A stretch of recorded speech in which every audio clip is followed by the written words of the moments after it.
भक्तों, अगर आप ज्ञान के मामले में पीछे नहीं रहना चाहते तो हमारे शास्त्र ज्ञान को जरूर सब्सक्राइब करें, क्योंकि भगवान श्री कृष्ण गीता में स्वयं कहते हैं कि ज्ञानी व्यक्ति को कभी हराया नहीं जा सकता। जय श्री कृष्ण। दोस्तों, अक्सर हम जो भी और जैसा भी खाना खाते हैं, भोजन खाते हैं, उसका सीधा असर हमारे शरीर और हमारे मस्तिष्क पर तो पड़ता ही है, साथ ही हमारे व्यवहार और आचरण पर भी पड़ता है। और हमारा व्यवहार और आचरण जैसा होता है, उसी पर हमारे जीवन की सफलता या असफलता निर्भर होती है। दोस्तों, रसोई घर की शान कहे जाने वाली महिलाएं सुबह सुबह रसोई घर में न जाने कई ऐसी गलतियां करती हैं, कई ऐसा भोजन तैयार करती है जो मनुष्य के लिए अमृत रूपी भोजन कभी कभी विष बन जाता है। आज हम आपको बताएंगे सुबह के समय किस समय स्त्री को भोजन बनाना चाहिए, जो कि भगवान श्री कृष्ण कहते हैं कि इस समय जो भी स्त्री सुबह के समय भोजन बनाती है, वह भोजन स्वयं अमृत से बढ़कर माना जाता है।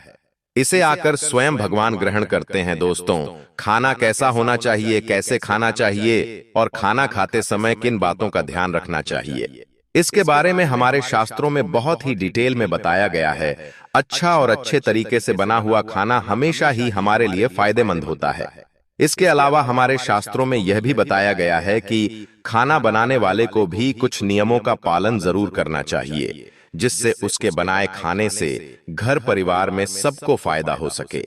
खासकर यदि घर की महिलाएं उन सभी नियमों को ध्यान में रखते हुए खाना बनाएं, उस घर में हमेशा सुख, शांति और समृद्धि बनी रहती है और घर के लोग मुसीबतों से दूर रहते हैं। उन सभी नियमों में सबसे बड़ा नियम यह है कि घर की महिलाओं को खाना हमेशा सुबह जल्दी उठकर बना लेना चाहिए।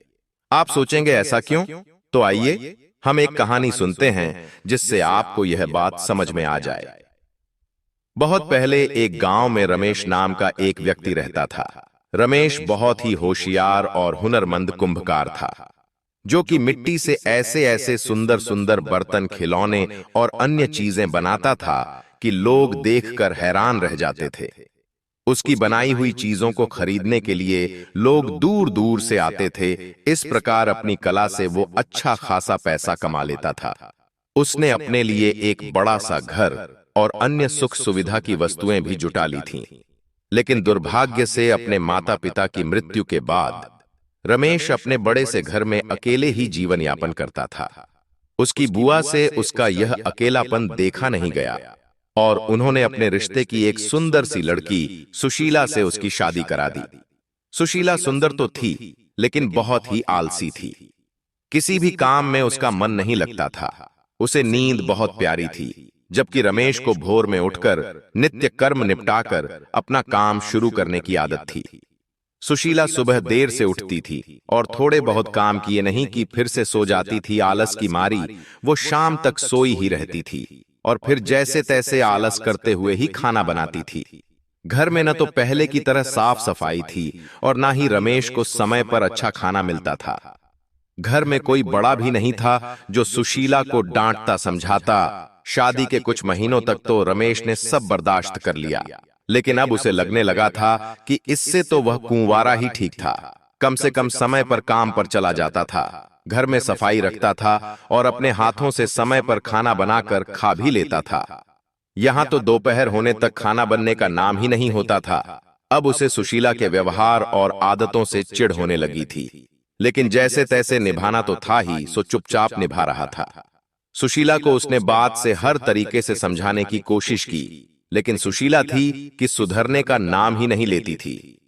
धीरे धीरे रमेश के बर्दाश्त की सीमा खत्म हो रही थी और वो गुस्से में रहने लगा था। समय पर खाना ना मिलने पर उसे अक्सर काम पर जाने में देरी हो जाती थी।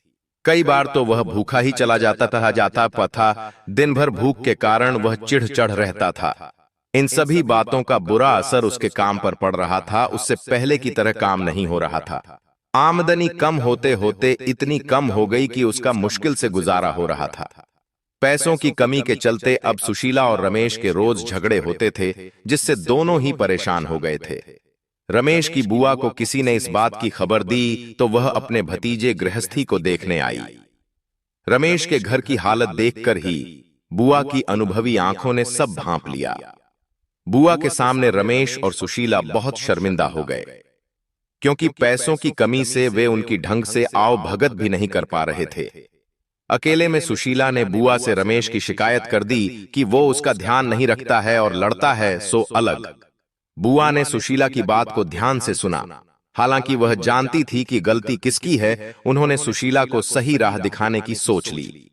दूसरे दिन बुआ ने आराम से सो रही सुशीला को भोर में ही जगाया और उसे घर की साफ सफाई करने के लिए कहा।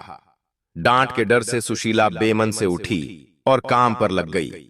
बुआ ने भी सुशीला की मदद की, जिससे घर चमचमा उठा। अब बुआ ने सुशीला को जल्दी से नहा धोकर तैयार होने के लिए कहा। सुशीला उनकी इस बात को भी मना नहीं कर पाई और जल्दी से नहाकर आ गई।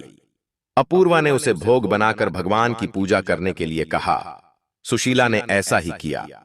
चमचमा करते हुए घर में भोग और धूप दीप की सुगंध फैल गई, तो अपने आप ही घर का वातावरण प्रसन्न हो गया। पूजा करने के बाद अब सुशीला को भी बहुत अच्छा लग रहा था। उसका सारा आलस पल भर में ही छूमंतर हो गया और वह प्रसन्न मन से जल्दी से खाना बनाने की तैयारी में जुट गई। रमेश की जाने से पहले ही उसने घर में जो था उसी से अच्छा सा खाना बना लिया। नित्य समय पर रमेश उठा तो घर की रौनक देखकर बहुत खुश हो गया। उसने भी जल्दी जल्दी नहाया और भगवान की पूजा की रसोई से आ रही खाने की महक से उसकी सोई भूख जाग गई। और जब सुशीला चेहरे पर मुस्कुराहट लिए उसके सामने खाने की थाली लिए आई तो वो सुशीला के बदले हुए व्यवहार से हैरान रह गया। उसने बुआ की तरफ देखा तो वह भी मुस्कुरा दी। रमेश सब समझ गया। उसने बहुत तसल्ली से खाना खाया और सुशीला को बड़े ही प्यार से देखा। रमेश की नजरों में अपने लिए प्यार देखकर सुशीला को भी सब समझ में आ गया। उस दिन शादी के बाद पहली बार रमेश भरे पेट घर से निकला था। अच्छे खाने के असर से दिन भर उसका मन काम में लगा रहा, जिससे उस दिन उसकी अच्छी कमाई हुई और शाम को वह खुशी से घर लौटा। सुशीला को अब अपनी गलती का एहसास हो गया था। अब वह जैसा बुआ बताकर गई थी वैसा ही करती थी। सुबह जल्दी उठकर खाना बनाने से रमेश कभी भी काम पर भूखा नहीं गया। समय पर खाना खाने से उसका चिड़चिड़ापन दूर हो गया और वह पहले की तरह काम पर ध्यान देने लगा। उनके घर में फिर से सुख समृद्धि लौट आई तो देखा आपने दोस्तों की केवल सुबह जल्दी खाना बन जाए तो उससे कितना फायदा हो सकता है। इसीलिए दोस्तों कहा जाता है कि रसोई घर में ही परिवार का भाग्य तय होता है। एक स्त्री अपने घर को कैसे रखती है, इसी पर पूरे परिवार की किस्मत टिकी हुई होती है। अगर स्त्री देर से जागती है, देर से भोजन बनाती है, तो इसका नकारात्मक प्रभाव उस घर में रहने वाले लोगों पर पड़ता है। घर की जितना स्वच्छ और सुंदर रखा जाता है उतनी ही घर में खुशहाली बढ़ती है। इसीलिए महिलाओं को हमेशा अपने घर को स्वच्छ रखना चाहिए।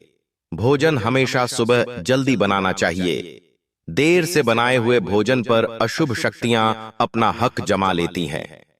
शास्त्रों में साफ साफ कहा गया है कि देर से बने भोजन पर प्रेत तथा अन्य अशुभ शक्तियां अपना अधिकार कर लेती हैं और ऐसा भोजन करने से उस व्यक्ति की अधोगति होती है। घर में दरिद्रता आती है, घर में क्लेश होता है। इसीलिए कहा जाता है कि जितना जल्दी रसोई घर में भोजन बनता है उतनी ही जल्दी घर की तरक्की होती है। साथ ही रसोई घर को हमेशा स्वच्छ रखना चाहिए। रसोई घर में कभी झूठे बर्तन नहीं रखने चाहिए। रात्रि में रसोई घर में झूठे बर्तन होते हैं तो उस घर में नकारात्मक शक्तियों का वास होने लगता है। दोस्तों, घर के पुरुषों का भाग्य स्त्रियों के ऊपर टिका होता है।